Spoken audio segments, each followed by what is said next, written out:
Boa tarde a todos os presentes. Meu nome é Heitor e eu estou aqui para apresentar e dar as boas-vindas para vocês ao ciclo de conferência 2012 do grupo de pesquisa Conflitos Armados, Massacres e Genocídios na Era Contemporânea, aqui do Diversas, da USP. Diversas é o núcleo de estudos de diversidades, intolerâncias e conflitos, vinculado à Faculdade de Filosofia, Letras e Ciências Humanas, aqui da Universidade de São Paulo. Dentro das nossas perspectivas de ciclo de conferências, hoje a gente vai dar início à terceira conferência, que abordará o Holocausto dos Judeus. O título dessa conferência, do professor Rodrigo Medina Zagni, é A Solução Final da Questão Judaica e o Quadro Histórico do Holocausto. O professor Rodrigo é historiador, analista de relações internacionais, egresso da International School for Holocaust Studies do Yad Vashem, Israel, e docente dos cursos de Ciências Sociais e Direito da Universidade Cruzeiro do Sul, e também coordenador do grupo de pesquisas que nós aqui estamos vinculados, que é o grupo Conflitos Armados, Massacres e Genocídios na Era Contemporânea. Nosso próximo evento, após essa palestra, será no dia 4 de julho, com o historiador André Lopes Lola, falando um pouco da hecatombe nuclear, no caso de Hiroshima e Nagasaki na Segunda Guerra Mundial. Desde já, todos estão convidados para comparecer também, 4 de julho. Está passando uma lista, que é para vocês, por favor, assinarem e colocar os e-mails, para a gente depois poder confeccionar os certificados e enviar para vocês, dentro de algumas semanas. Dados esses informes, eu gostaria agora de agradecer a presença de todos vocês e passar a palavra ao professor Rodrigo Medina. Muito obrigado, Heitor. Muito boa tarde a todos aqui presentes. Obrigado por prestigiarem o ciclo de conferências do nosso grupo de pesquisa, nessa tarde de véspera de feriado, chuvosa e caótica em termos de trânsito aqui em São Paulo. Tê-los aqui nesta tarde já é, por si só, prazeroso, para que nós possamos discutir esses temas, por sua vez, pouquíssimo prazerosos, não é? Muito bem, conforme anunciado pelo Heitor, coube a mim o tratamento, do processo histórico do Holocausto, que eu abordarei desde a perspectiva da solução final da questão judaica, que constitui aí o plano de extermínio de 11 milhões de judeus na Europa ocupada pelos nazistas. Bom, antes de mais nada, é preciso dar um tratamento de ordem teórico-conceitual, apresentando de saída 3 conceitos que comumente são confundidos e são utilizados para referir o morticínio de judeus ocorrido durante o período nazista, São os conceitos de genocídio, holocausto e Shoah. Muito bem, segundo a ONU, a Organização das Nações Unidas, o termo genocídio se refere ao morticínio intencionalmente perpetrado para aniquilar total ou parcialmente todo um povo, um grupo nacional, étnico ou religioso. Trata-se de um termo extremamente recente, elaborado para se referir, por sua vez, a fenômenos antiquíssimos na história da humanidade. Ele foi criado em 1944 para se referir especificamente ao extermínio de judeus na Europa, mas o seu criador, o judeu polonês Raphael Lemke, já tinha em mente também o extermínio dos armênios perpetrado pelos turcos entre 1915 e 1918, de que tratou brilhantemente o Heitor na sua última conferência. O que já nos dá a saber que o caráter deste conceito não é particular. Proposto como um conceito jurídico, ele tem um escopo, portanto, universal. E já em 1948, com o assentamento das novas organizações internacionais no mundo pós-Segunda Guerra Mundial, o termo genocídio já se constitui como conceito jurídico que passa a vigorar no direito internacional, sob os auspícios das organizações internacionais incumbidas de fazer o DG, primordialmente o Tribunal Penal Internacional, como ato considerado ilícito. Na sua etimologia, conforme nós podemos verificar aqui nesse slide, o termo genocídio ele é composto da conjugação de 2 termos, um de origem grega, outro de origem latina. Genus, cuja raiz é grega e que designa raça ou povo, muito próximo também do conceito de etnia, e coedere, que é um verbo latino que significa matar. Portanto, trata-se do morticínio de todo um povo, ou que intenciona aniquilar todo o povo. Bom, muitos foram os genocídios na história, né? Se considerarmos aqueles perpetrados anteriormente à definição do termo. Logo, não vale mais aqui pura e simplesmente a utilização do conceito jurídico de genocídio, mas ele já se transforma num conceito sócio-histórico, não é? Porque nos permite referir eventos pretéritos à sua elaboração.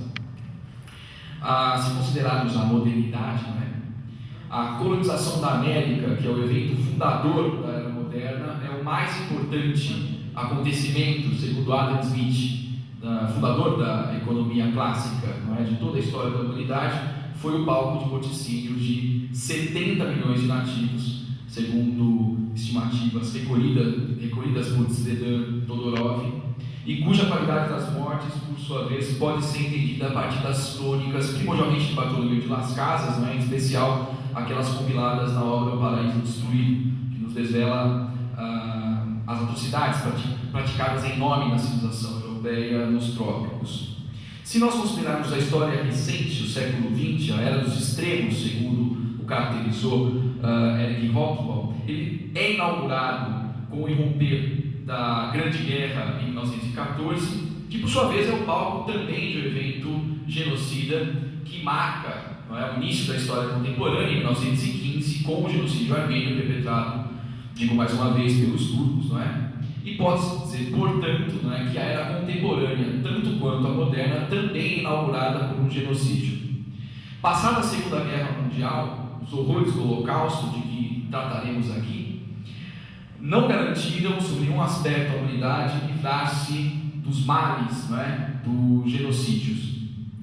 Isso porque a América Latina, por exemplo, seria varrida por mais de uma década por ditaduras militares responsáveis por sistemáticos morticínios também e que possibilitam dizer de um genocídio latino-americano. Termo este que é referido em centros de estudos sobre genocídio, mas que em outros países latino-americanos, mas que curiosamente no Brasil não pegou, né? Não se fala de um genocídio latino-americano, enquanto outros países como Argentina, Uruguai, Paraguai e Chile referem esses eventos como genocidas sem maiores problemas.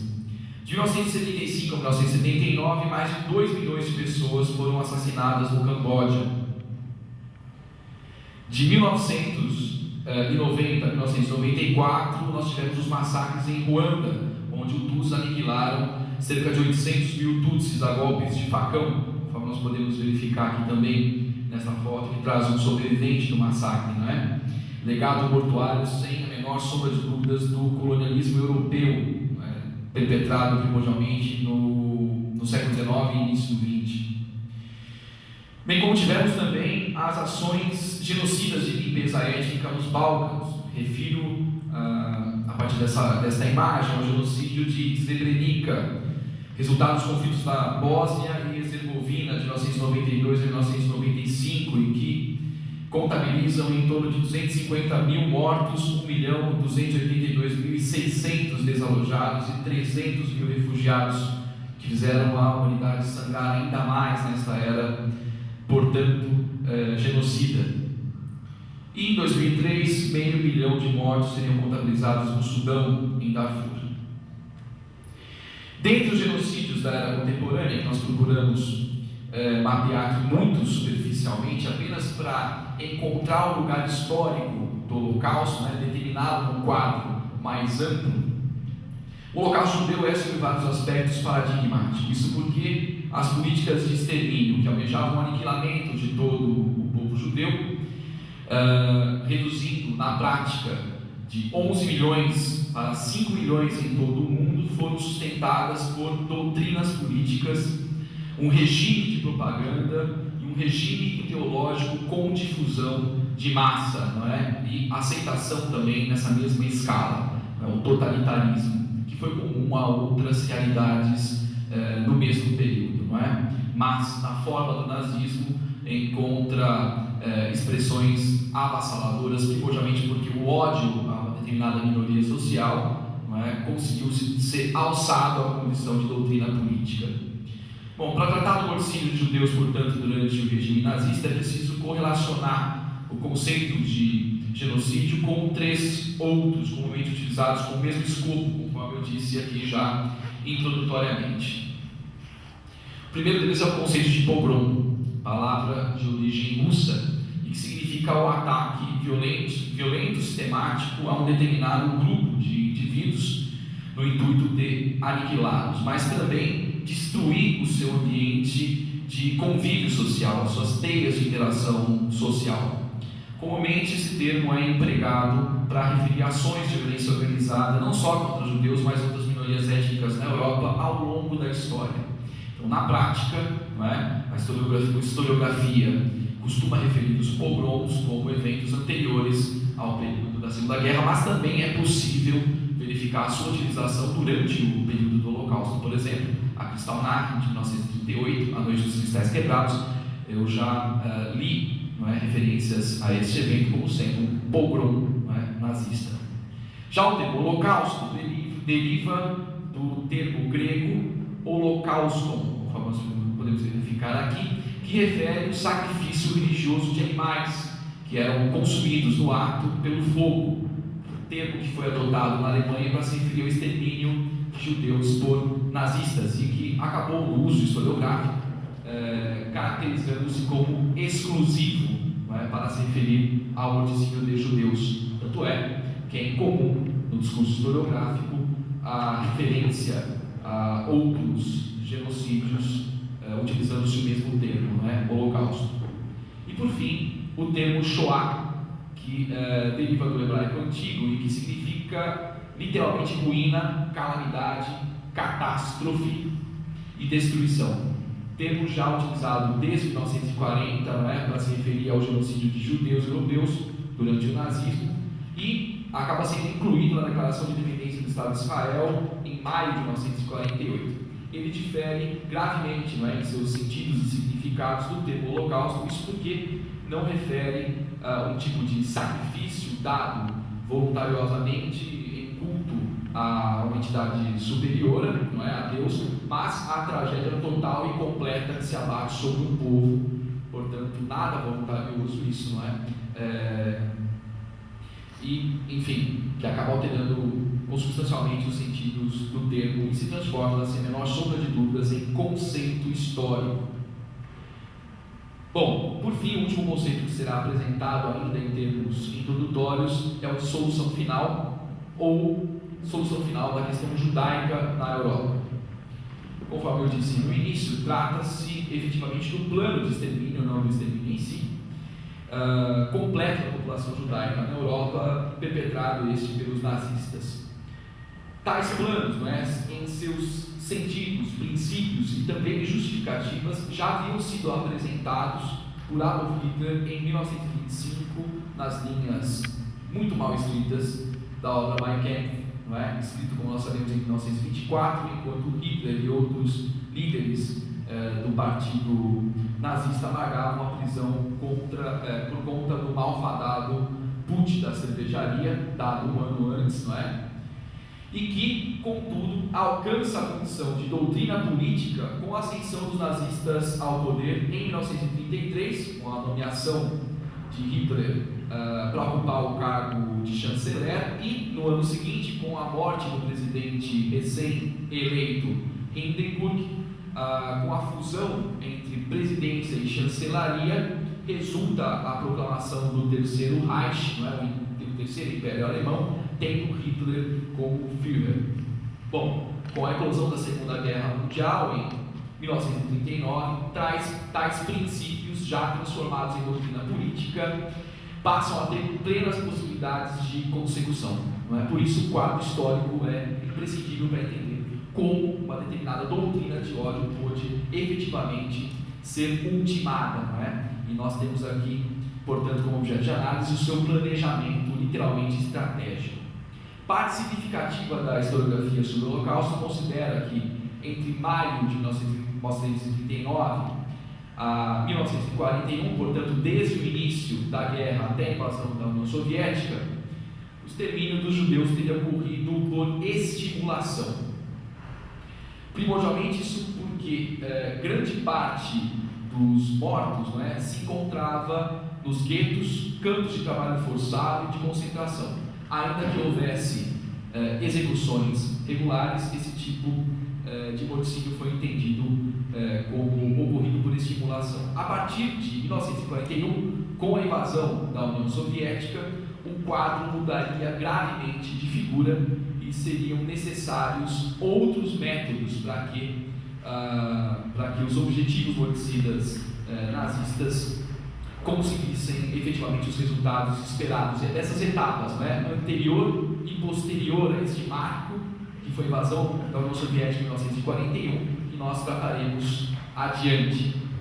Bom, comecemos com os antecedentes, portanto, da Segunda Guerra Mundial, especificamente em 1933, com a ascensão do Partido Nazista ao poder na Alemanha, o que já decorre quase que imediatamente no boicote sistemático aos judeus. Isso ocorre pelo viés econômico, não é? Também na dimensão cultural, os judeus passam a ser objeto de persecução. A queima pública de livros de autores judeus e comércios judeus passam a ser boicotados na Alemanha. Em 1935, o marco primordial das nossas reflexões é a promulgação das leis de Nuremberg. Conforme nós sabemos, leis essas de caráter racial e que retiravam do judeu a cidadania e, portanto, seus direitos políticos, e que passava a ser considerado, em termos pseudo-científicos, não é? Como inferior, e em termos políticos e jurídicos também, uma espécie de apátrida, não é? Porque, ainda que nascidos em solo alemão, não mais passavam a gozar dos direitos, não é? Inerentes à cidadania alemã. Em 1938, a noite dos cristais quebrados, a Kristallnacht, não é? Preconiza um agravamento consubstancial nessa decisão, não é? Incêndio de comércios de propriedades de judeus, espancamentos, prisões e também assassinatos, né, da população judaica na Alemanha e Áustria, concomitantemente. Bom, em 1939, às vésperas da Segunda Guerra Mundial, 500 mil de judeus estão na Alemanha, né? Entre 60 milhões de alemães significam aí pouco menos de 1% do número de habitantes total, não é, na Alemanha. Bom, desse contingente, 280 mil imigram antes da guerra, 80 mil dos quais rumam para a Palestina, que ainda está sob mandato inglês, e em setembro de 1939, conforme nós sabemos, com a invasão alemã à Polônia, a declaração de guerra por parte de França e Inglaterra, tem-se início à Segunda Guerra Mundial. Bom, imediatamente, 329 mil judeus emigram da Alemanha, percebendo o perigo que se agigantava. Contudo, ao estender os seus domínios sobre a região da Polônia, um novíssimo e numeroso contingente, né, populacional judaico passa a ser também anexado. A população judaica na Polônia, além de numerosa, em torno de 2 milhões e 500 mil habitantes, também tinha bastante visibilidade social, seja na economia, seja na cultura, também na política. Nas grandes cidades, estima-se que a população judaica, em 1939, representasse em torno de 30% da população total polonesa, sendo que no campo, não é, em pequenas cidades, chegava a 70%, não é, dessa população. Até ali, é importante dizer, os alemães tinham sido relativamente capazes de lidar com a questão judaica na Europa por meio das políticas de deportação, não é? Internamente a Alemanha, com seus cerca de 500 mil judeus. Já com relação à Polônia, um importante questionamento é imposto: o que fazer com mais 2 milhões e 500 mil judeus que passavam a ser anexados, portanto, nesses termos? Em 3 de setembro de 1939, no início, portanto, da guerra e da campanha na Polônia, passou a haver sistemáticos massacres, não é, de populações judaicas em Bydgoszcz, perdoe-me se a pronúncia do polonês estiver incorreta, e Mazowiecka, além de Ostrów.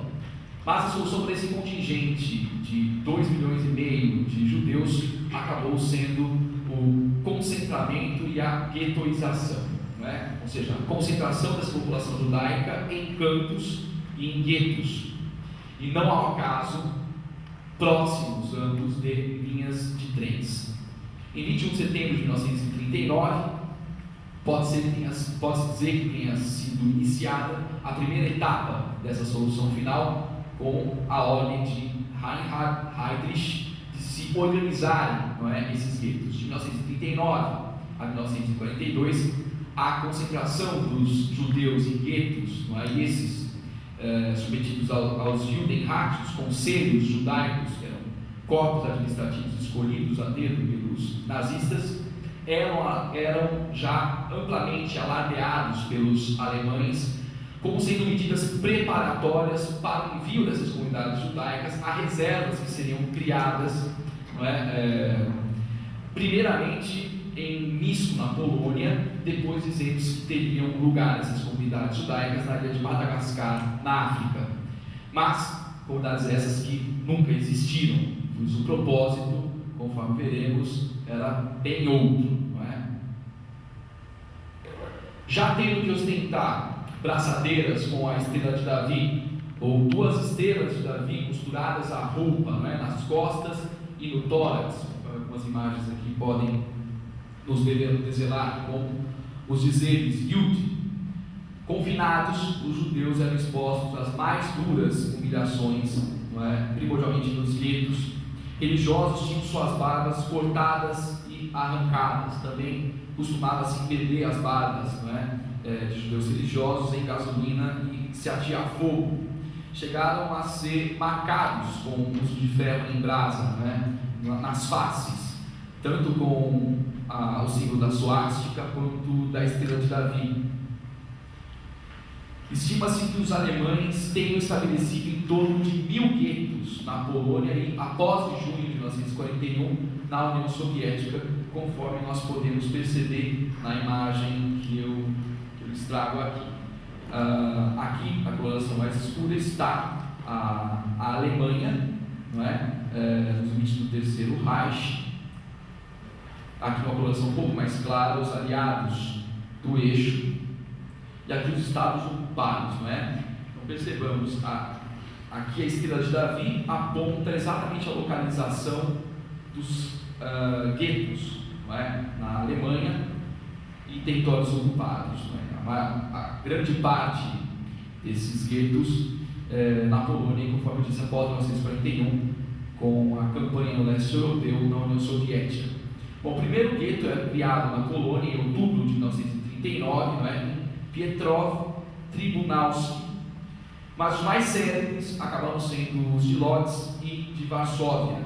Segundo a historiografia do Holocausto, havia 3 tipos de guetos, não é? Nós podemos considerar, segundo as suas características primordiais, os guetos fechados, né? Os guetos abertos e os guetos de destruição. Por quão paradigmáticos foram, trataremos apenas de 2 aqui nessa breve exposição. 2 desses guetos foram os guetos de Lodz e de Varsóvia. Bom, aqui imagens do gueto de Lodz, cidade que contava com 665.000 habitantes ao tempo do início da Segunda Guerra Mundial, entre os quais 50% era de judeus. Caiu em 6 de setembro de 1939 e já em novembro instalou-se ali o gueto judaico, num bairro pobre, não é, cuja população era de origem operária, onde viviam cerca de 12 mil pessoas antes da guerra. Onde viviam cerca de 12 mil pessoas, foram confinadas 162 mil pessoas, 162 mil judeus. Da população da cidade, os 158 mil judeus restantes conseguiram fugir, né, até a instalação do gueto, e acabaram ficando ali apenas aqueles que, por motivos financeiros ou por falta mesmo de tempo, né, não conseguiram deixar a Polônia. Famílias inteiras viviam em pequeníssimos aposentos, né? Por vezes, comumente uma família inteira habitava apenas um quarto, E cotidianamente o contingente populacional dos guetos aumentava com a chegada de judeus deportados da Alemanha, da Áustria até ali da Tchecoslováquia. Estima-se que 500 mil pessoas tenham passado pelo gueto de Lodz. Em 1941, fábricas de uniformes militares, mochilas, botas, fardamentos se instalaram nos guetos, dada a possibilidade de serem utilizados trabalhadores em regime de semi-escravidão. Isso porque eram pagos apenas com uma ração diária de calorias, especificamente de 700 calorias diárias, e que comumente eram divididas com o restante dos familiares desses trabalhadores. Já no primeiro inverno do gueto de Lodz, mais de 20 mil pessoas morreram de fome, frio e tifo. Aqueles que visivelmente não estavam aptos ao trabalho eram transladados para o campo de extermínio de Kelm. No mapa que nós vimos, então nós vamos revisitá-lo, ele representa bem essa correlação, proximidade entre guetos e campos de concentração e extermínio. Isso porque dependia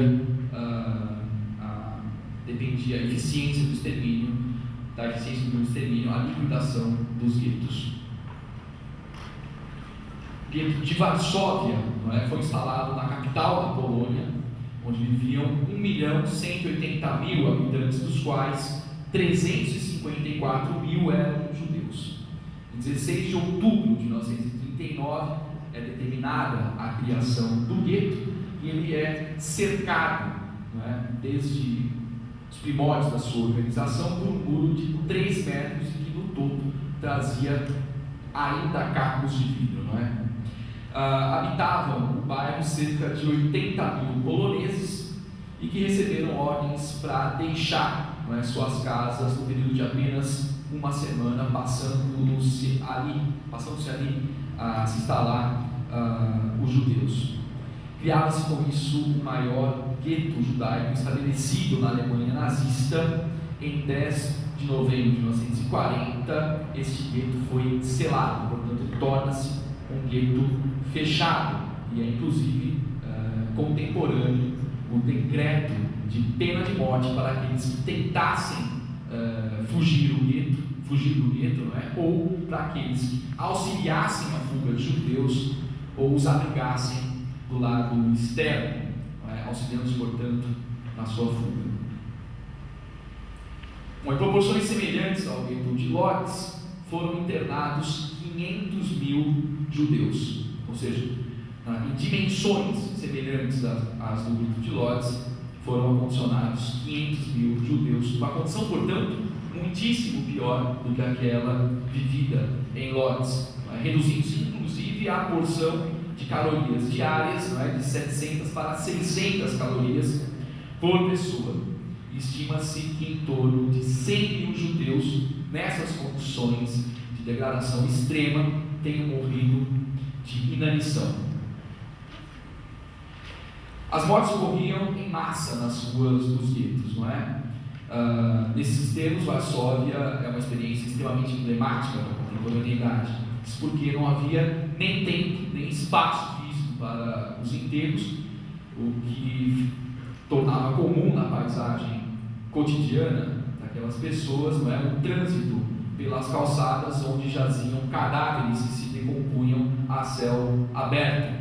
Não bastasse a degradação que levava à morte, as pessoas tinham que chorar a perda dos seus entes queridos, vendo-os dias a fio se decompondo nas ruas do gueto, o que agravava muitíssimo também a difusão de moléstias decorrentes da putrefação desses cadáveres a céu aberto. A penúria levou à redução da população do gueto em 3 anos a 70.000 habitantes apenas. O gueto de Varsóvia foi também o palco da primeira insurreição massiva contra o regime nazi na Europa, na forma do levante do gueto de Varsóvia, liderado por partisãs judaicos sob o comando de Mordechai Anilevich. Aqui eu trago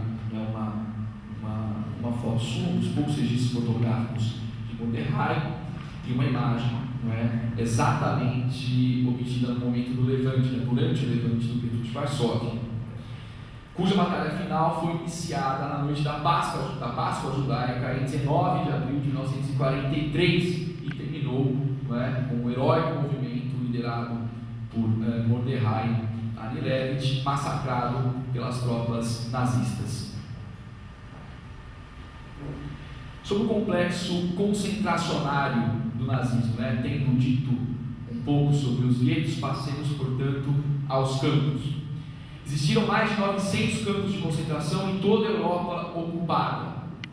E comumente, ao ali adentrar, né, os internos eram marcados, tanto nas vestes, né, de acordo com o tipo social a que pertenciam, segundo os critérios do nazismo, bem como marcados também na pele, com números tatuados no braço, com canetas de metal. Estratégia comum às táticas de desumanização, não é? Arrancar o nome, furtando do indivíduo sua própria parte significativa, sua própria identidade social, imputando-lhe um número, não é? Uma estratégia de coisificação da condição humana, ou como na psicanálise costuma dizer, dessubjetivização, não é? O que permite deixar de ver o outro como humano, anulando, portanto, qualquer possibilidade de relação empática. Dessa forma que se coisifica, que se desumaniza. Bom, sobre os tipos sociais comuns nos campos de concentração, há vários, conforme as designações que estão aqui postas, não é?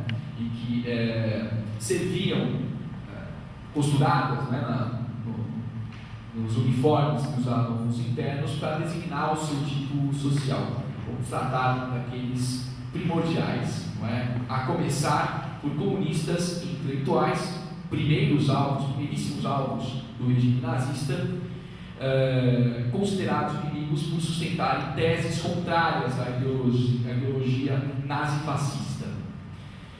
Com relação àqueles considerados inimigos políticos, é preciso fazer uma ressalva. É importante aqui, mesmo no intuito de fazer justiça, aqueles que quase nunca são nominados, não é? Os maçons também pereceram durante o regime nazista, foram internados em campos de concentração, porque também eram considerados inimigos políticos, não é? As teses igualitaristas foram perseguidas, tanto o bolchevismo, não é, soviético, quanto o, entre aspas, iluminismo, não é, maçônico, caracterizaram aí inimigos de ordem política.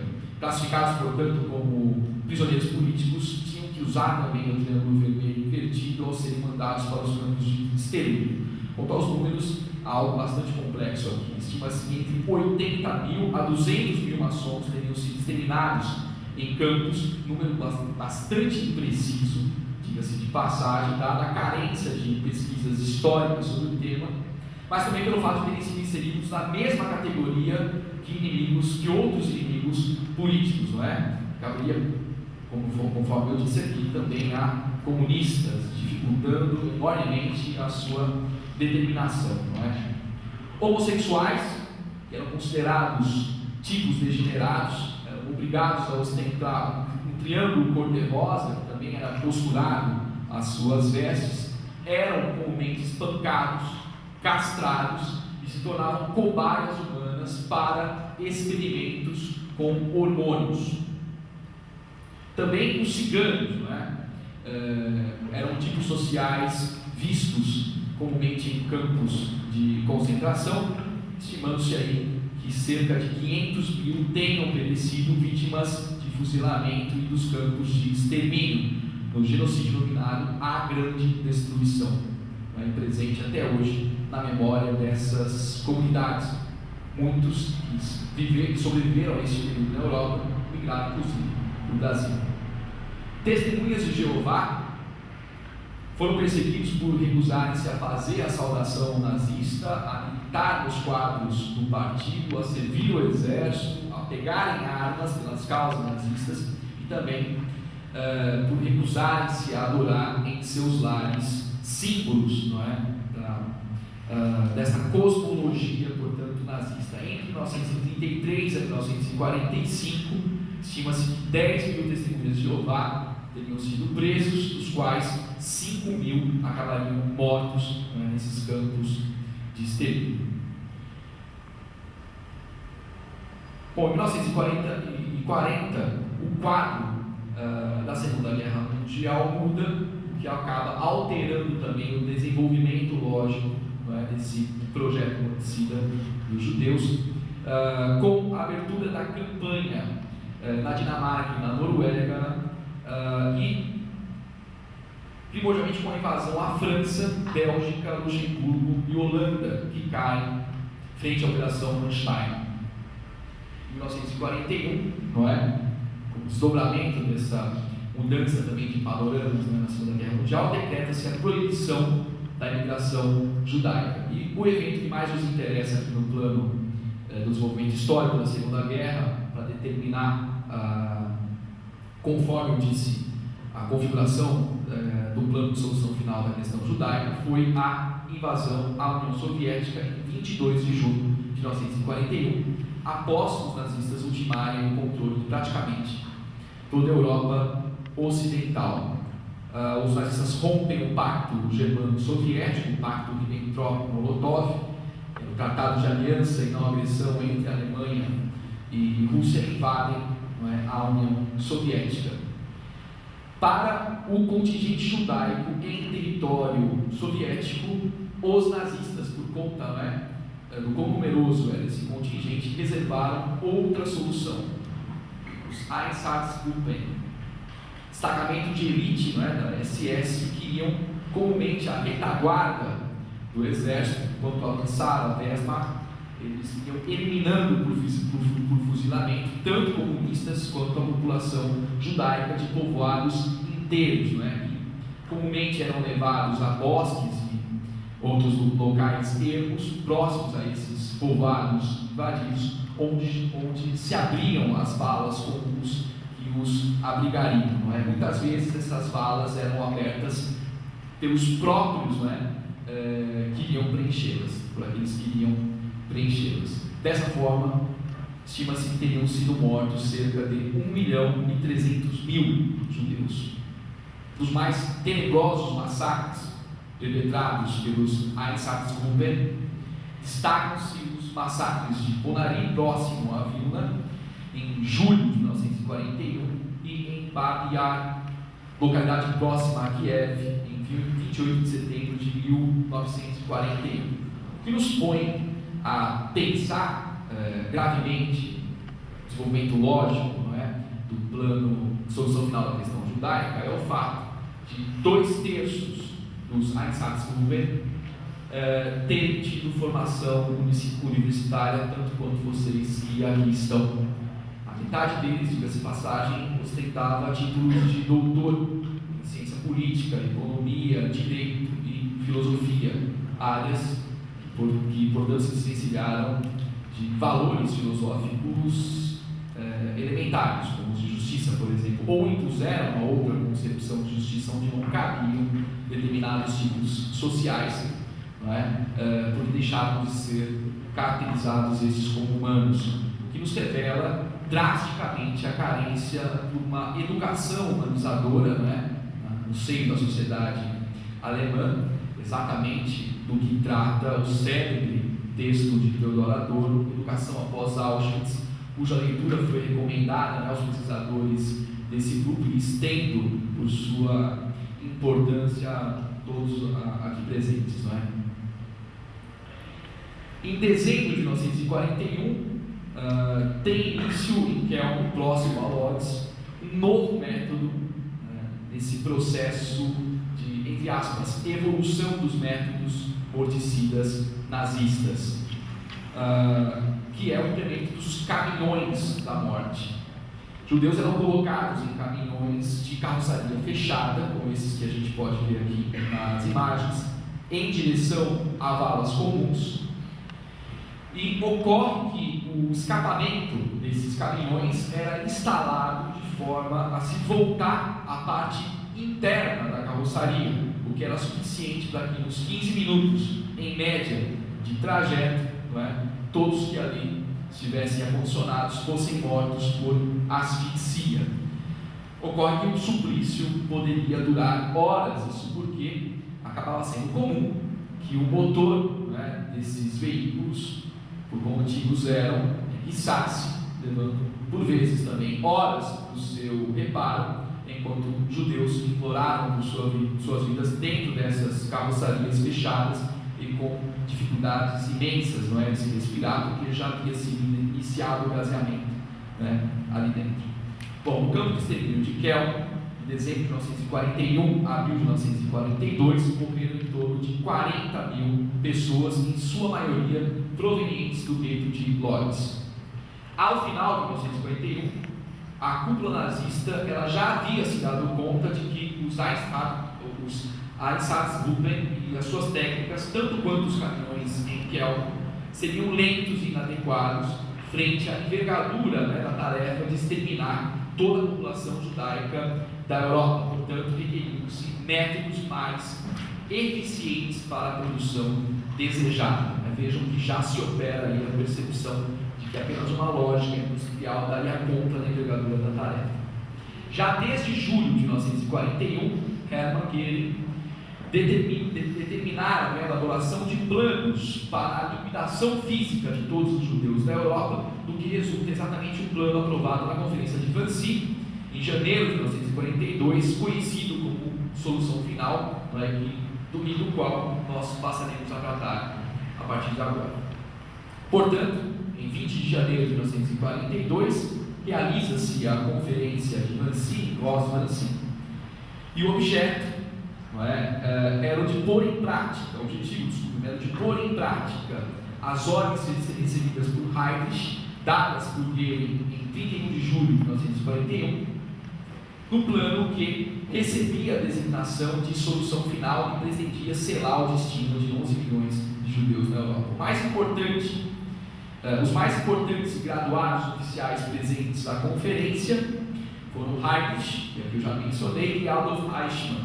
O Eichmann está aqui, o cursor aparece, e aqui Heydrich.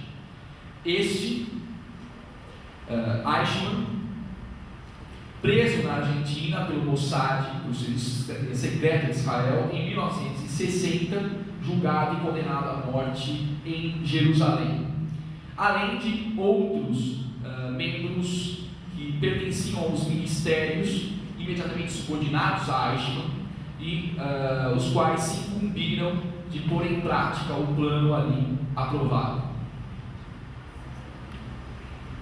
Bom, aqui eu trouxe para as nossas reflexões a tradução para o português do documento datado de 31 de julho de 1941, que eu mencionei, elaborado por Hermann Göring, destinado a Heydrich, o marechal do Grande Reich alemão, encarregado do plano quadrienal, presidente do Conselho de Ministros para a Defesa do Reich, ao chefe da Polícia do Serviço de Segurança, Heydrich.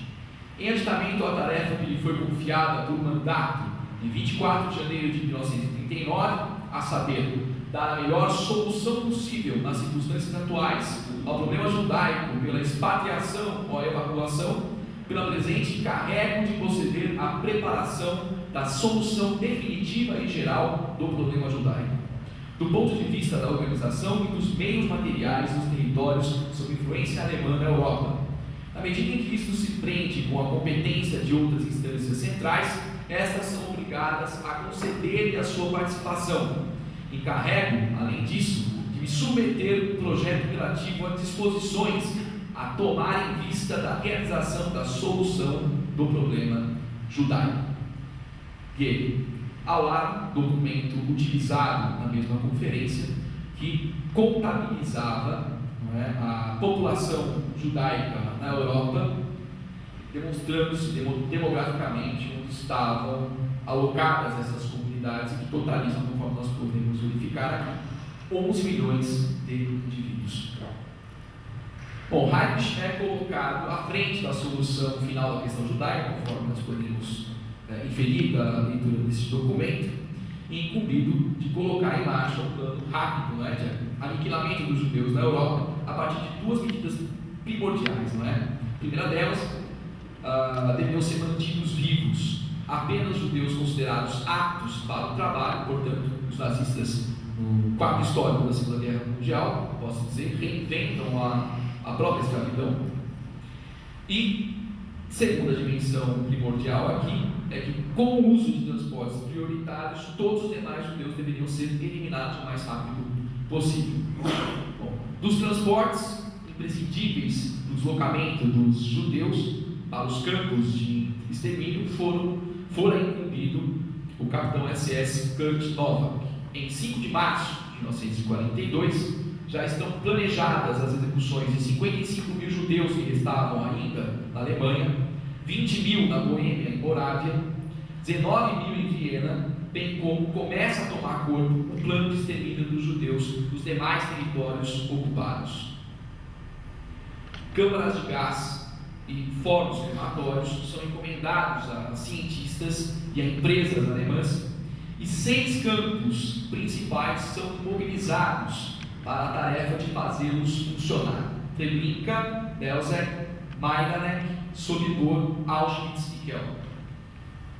Destacam-se também pelo uso do gaseamento e do incineramento que fizeram os campos de Stutthof e Janov, campos que podem ser considerados, sem menor sombra de dúvidas, como fábricas da morte, não é? Onde aqueles que iam morrer comumente não passaram mais do que 2 horas. As indústrias químicas forneceram gases venenosos. O mais importante deles foi o uso mais largamente utilizado, foi o Zyklon B, um pesticida à base de cianeto, que comumente tinha uso agrícola, mas cuja função social foi drasticamente alterada, e o monóxido de carbono, também foi utilizado para o gaseamento dessas populações.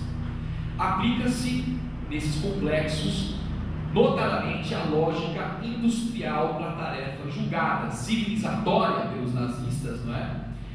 Em sua cosmovisão, que é matar mais em menor tempo com o menor dispêndio de energia. Nesses termos, o Holocausto desvela-se filho da própria modernidade e do seu projeto de civilização, lido nesses termos dos quadros de uma cosmovisão eugenista, não é? E rássica. O Holocausto foi cientificamente planejado, perpetrado em escala industrial e contou com o aval de uma das populações consideradas assim mais cultas de toda a Europa. Não é? Isso deve nos incomodar e mover nossos questionamentos, não é? Literalmente na direção de questionar o conceito de civilização como de barbárie, não é? Porque em nome da civilização, conforme ela é entendida nesses quadros, que o inominável é praticado, não é? Bom, a gente já vai retomar essas discussões em termos finalistas mais adiante. O plano implicaria, de início, na liquidação dos guetos, onde estava concentrada a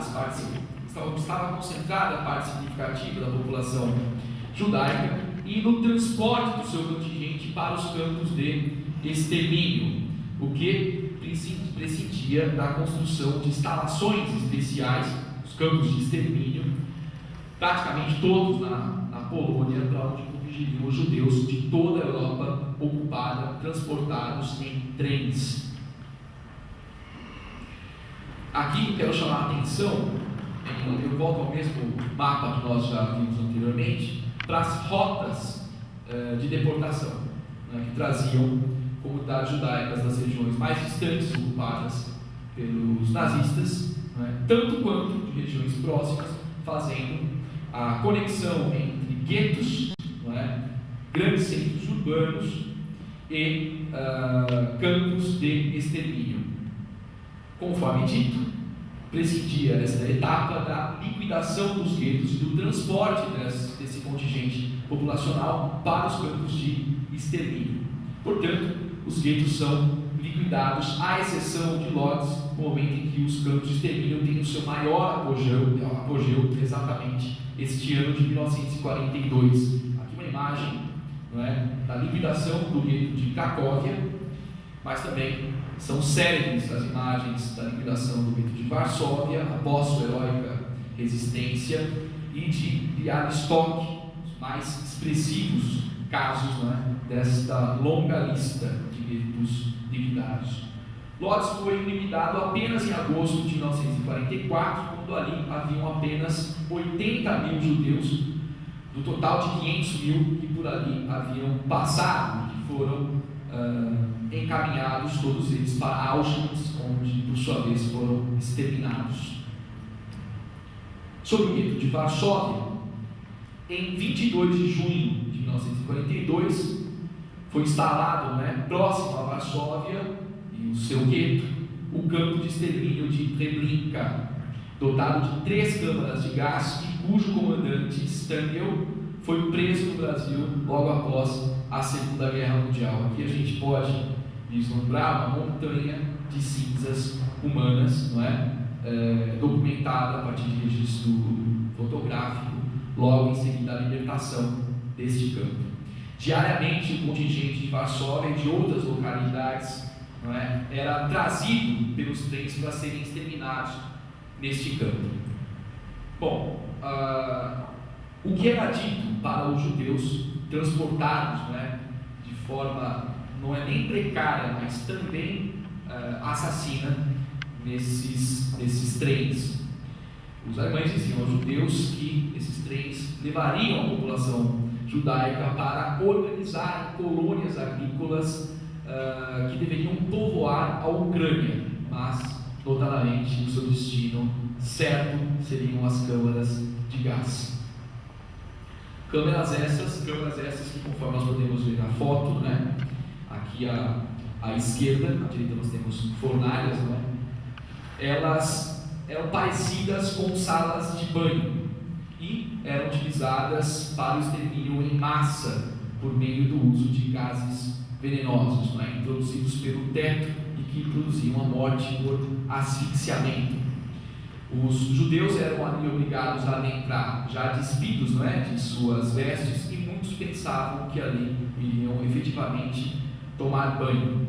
Os cadáveres eram retirados por destacamentos especiais, os designados comandos zumbi, o Sonderkommando, e primeiramente se cumpriram dessa função os próprios quadros do exército nazista. Contudo, observou-se ocorrências de suicídio nesses quadros, um agravamento desse tipo de ocorrência, e logo esses destacamentos foram substituídos pelos próprios judeus.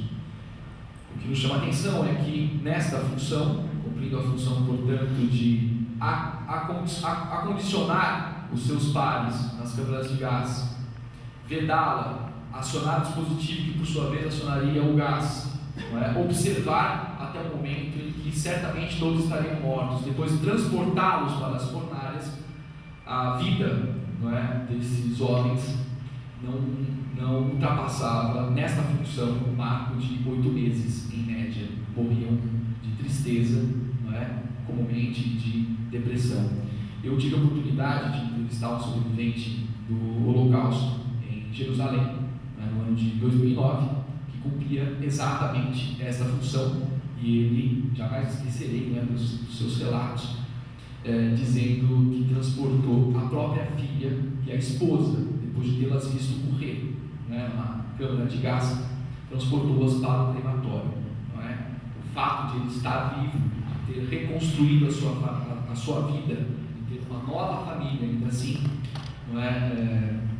conseguir dar conta dessa memória, de conviver com ela, por si só preconiza, no meu entendimento, uma vitória inominável do gênero humano frente à barbárie das guerras, Muito bem, e dos genocídios. Bom, dos cadáveres, nada era desperdiçado pela logística, entre aspas, nazista. Cabelos eram vendidos como forro para estofamentos, que uma imagem foi feita de uma instalação que estava no Holocausto Exclusivo em Jerusalém, que refere esse tipo de prática. Óculos eram vendidos aqui, como mostrado na imagem, eles eram recolhidos e destinados ao mercado de consumo. Dentes de ouro e alianças para os ourives, ossos moídos e cinzas humanas eram vendidos como fertilizantes, roupas, sapatos, não é? Etc.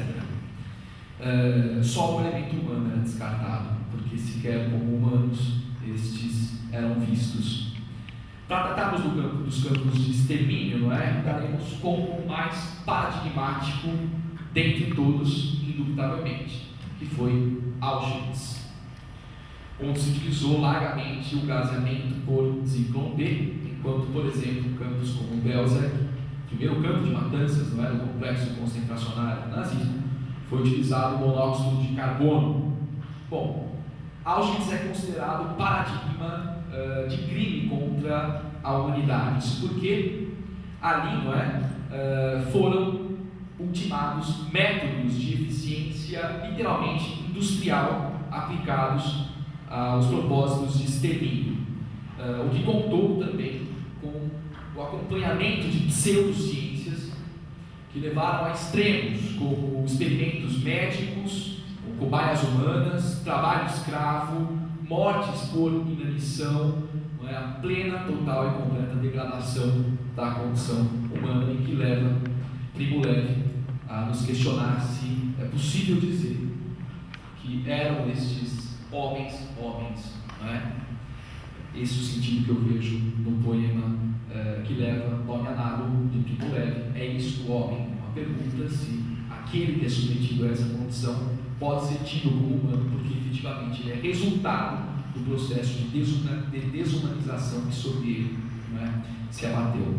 Bom, trata-se do maior campo de extermínio do complexo concentracionário do nazismo, e constitui um complexo por si só, porque, por sua vez, ele inclui uma série de subcampos que vão desde campos de trabalho forçado, porque uma série de empresas se estabeleceram, né, neste complexo, montaram suas linhas de produção exatamente para se valer da possibilidade de usar trabalhadores escravos dentro dos campos, e também campos que concentravam, mas aí já para exterminar, né? Nesse complexo percebe-se aqui as estruturas destinadas para o gaseamento desses internos aqui, circundadas em vermelho.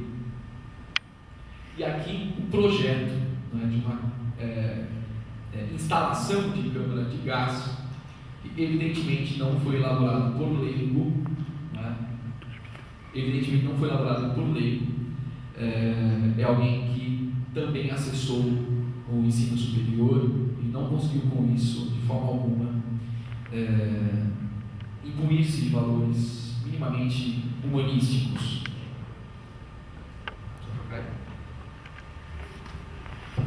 Posso dizer que todo o complexo de Auschwitz tenha se dedicado quase que exclusivamente ao ensino dos judeus, isso porque 90% de suas vítimas eram de origem judaica, 10% restantes, outros tipos sociais, conforme aqui eu procurei caracterizar. De 1942 a 1943, passou a receber também judeus deportados da França, em torno de 100 mil, bem como, a partir de julho de 1942, contingentes da Holanda, Bélgica e também do Luxemburgo. Mesmo quando o prenúncio da derrota nazista já era perceptível, no verão de 1944, foram deportados para Auschwitz 400 mil judeus húngaros, arrancados de suas casas, levados pelos transportes desumanos, dos trens, que caracterizaram uma etapa também do processo homicida, porque muitos ali morriam, seus destinos seriam as câmaras de gás. Quando o gueto de Lodz foi liquidado, em agosto de 1944, 80 mil judeus foram transladados para o campo de Auschwitz, 70 mil dos quais morreram já na primeira leva. Dos 10 mil restantes, 1.500 conseguiriam ver o campo ser liberto pelos russos em 1945. O comandante do campo, Franz Rudolf Ferdinand Hess, preso após o término da guerra, escreveu no cárcere que 3 milhões de judeus teriam sido mortos em Auschwitz, 2 milhões e 500 mil nas câmaras de gás e 500 mil de fome, doenças e execuções.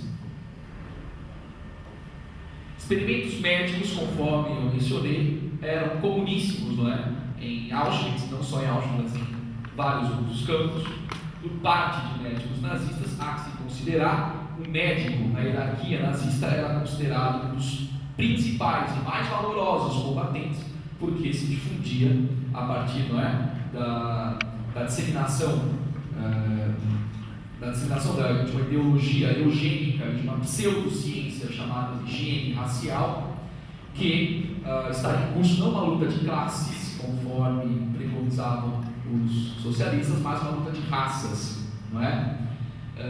Curioso que nessa concepção, o que ocorreu em 1917 na União Soviética seria exatamente para os nazistas a inversão das leis da própria natureza, porque ali os menos aptos, considerados dessa forma pela sua condição social, não é? Teriam assaltado ao poder, ou como disse brilhantemente Marx, teriam ganho os céus, não é? Muito bem. O médico é, portanto, o combatente racial mais importante nessa luta de raças, porque dele dependeria o melhoramento, a depuração das raças a partir das estratégias de eugenia positiva e eugenia negativa. Leia-se, eugenia positiva, possibilitar que aqueles entendidos como mais aptos sobrevivessem e legassem à prole, não é, os seus caracteres genéticos, e eugenia negativa, inviabilizar que aqueles considerados menos aptos reproduzissem. Meus caros, nesses quadros, dentro dessa cosmovisão, desse entendimento, repito, pseudocientífico, que são promulgadas as leis raciais de Nuremberg, nesses quadros, por exemplo, que se verifica procedimentos de eugenia positiva dentro da SS, que é uma espécie de reserva biológica do nazismo.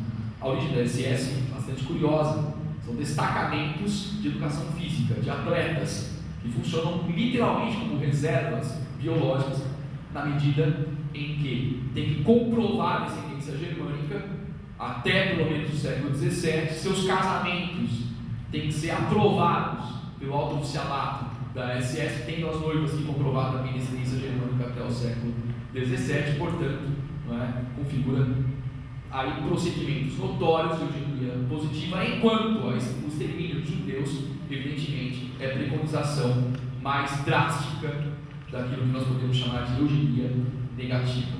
Bom, nesses termos, judeus foram utilizados também como cobaias humanas para experimentos pseudocientíficos em campos de extermínio, cobaias vivas, diga-se de passagem, para procedimentos cirúrgicos que comumente eram feitos sem anestésicos, reimplantação de membros, sem uso de analgésicos, por exemplo, né, porque se queria verificar também o desenvolvimento das infecções, né, observá-las, né, em loco. Experiências de tolerância ao frio. O professor Flávio de Leão Bastos Pereira, que aqui está, na primeira conferência que nos deu aqui no grupo, mencionou essas experiências que foram encomendadas pela Luftwaffe, pela arma aérea alemã, porque muitos dos pilotos abatidos caíam nas águas gélidas, não é, do Mediterrâneo. Queria se verificar quanto tempo eles sobreviveriam naquelas condições, e evidentemente os judeus pagaram por isso, para que esse tipo de conhecimento fosse erigido. Também a tolerância em relação ao fogo, né? Uma série de situações experienciadas no contexto da guerra, e até mesmo a privação do ar. Né? No Museu do Holocausto, em Washington, das primeiras peças, trata exatamente disso. Não é? É um registro fílmico elaborado pelos nazistas de um experimento no qual um judeu foi submetido numa câmara à situação de vácuo. Não é? E como ele reagiu. Não é interessante que nós, que visitamos o museu, vejamos alguém morrer, literalmente, dessa forma, sendo que a mesma imagem foi vista repetidas vezes por aqueles que não conseguiam estabelecer empatia com aqueles que morriam, porque os dessubjetivaram, descoisificaram. O processo de desumanização havia completado, né, o seu ciclo de consecução. Muito bem. foram também vendidos judeus como cobaias humanas para empresas privadas alemãs, quase todas elas da área farmacêutica, não é? Também de cosméticos. Não curioso, por quão trágico, mas a área farmacêutica de cosméticos são as áreas mais implicadas pelos movimentos de luta de direitos dos animais, por empreenderem experimentos mais horrendos com animais. Pensem que esses experimentos eram feitos com seres humanos durante a Segunda Guerra Mundial, porque dentro da concepção nazista estariam eles igualados a animais. Bom, o plano segue até novembro de 1944, isso porque, a partir daí, contingentes numerosos, não é, de judeus passam a ser requeridos para o trabalho forçado, mas primordialmente, quando a Wehrmacht tem que voltar as suas atenções, as suas forças, para guarnecer a própria Alemanha, que aí já estava praticamente encurralada pelos aliados que avançavam mais e mais, não é, no fronte europeu. Contudo, isso não eximiria os judeus do seu destino fatal, decretado, não é, em Wannsee, na forma da exaustão pelo trabalho, não é, da morte pelo trabalho. Tanto é que, para mim, é extremamente lúcido considerar campos de trabalho forçado como campos também de extermínio, porque também se exterminava pelo trabalho, né, pela exaustão. A Ania Cavalcanti, não é, que é nossa colega de pesquisa, ela sustenta isso, não é, na sua tese de doutorado defendida aqui nesta universidade. Mas as mortes sistemáticas cessariam apenas em 1945 com a capitulação do regime nazista, e ainda assim, não é, na forma técnica das marchas da morte, né, que encerraram este evento morticida com o esvaziamento dos campos e a submissão dos judeus a marchas que tinham a finalidade ainda, não é, de se fazer cumprir o objetivo decretado em Wannsee em 1942. Bom, finalmente, caracterizando o que foi a solução final, não é, na perspectiva dos seus perpetradores, tomemos as palavras de Eichmann.